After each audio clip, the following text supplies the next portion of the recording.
I'm Neil, and I'm the teacher. And I'm Sean, and I'm the deal maker. Together, We're the Rise Guys.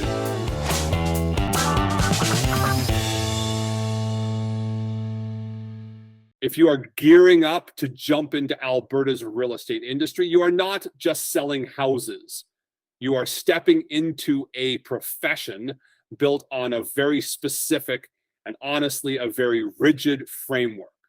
Today, we are unpacking the absolute bedrock of Alberta's real estate regulations. And my goal here is not to just read a list of rules at you. I want to show you how to actually use these concepts to build a lasting, ethical, and incredibly successful career. We're going to look at the blueprints, the structure, and the vital safeguards that make this whole industry tick. First up, the blueprint of the profession. Think of the legal hierarchy in this industry exactly like building a house. At the very top, you have the Real Estate Act. This comes straight down from the provincial legislature. It is the ultimate authority. It is your foundation, your main blueprint. But a foundation is not enough to actually live in, right? That is exactly where the rules come into play. Created by RECA, these rules are like the highly detailed wiring and plumbing instructions. They tell you exactly how to do the job right day in and day out. You literally cannot build a compliant practice without both of these working together. And administering all of this, that is RECA. They are an independent self-regulating agency. Their mandate is crystal clear. Job number one, protect consumers, period. So with the blueprint in place, how does this actually operate in the real world? It is absolutely crucial to separate the brokerage from the broker. Think of the brokerage as the ship itself. It is the actual licensed legal entity that RECA authorizes to trade. And the broker, though, that is the captain. That is the individual leading the charge, managing the crew, and making sure the ship does not sink.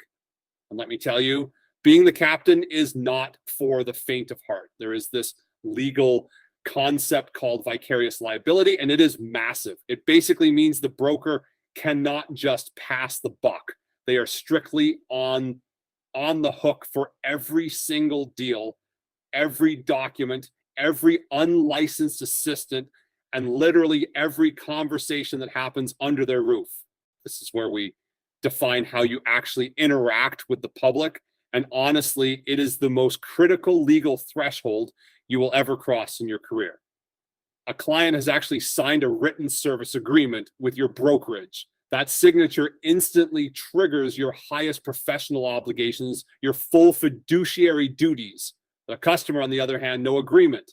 They are in a non-representation relationship. Now, you still owe them general obligations, care, skill, honesty, but you absolutely do not represent their interests. To make sure you do not accidentally fall into that trap, you have got to live by the 5Ds framework.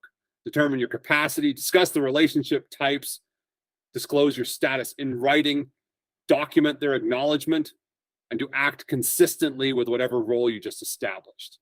For those consumers who actually do sign that agreement and become your clients, you're stepping up to the major leagues. You are bound by supreme legal and ethical standards. Signing that agreement instantly triggers your fiduciary duties. This is the legal backbone of what you do. It means you are legally compelled to protect and promote your client's interests above literally everyone else's, including your own.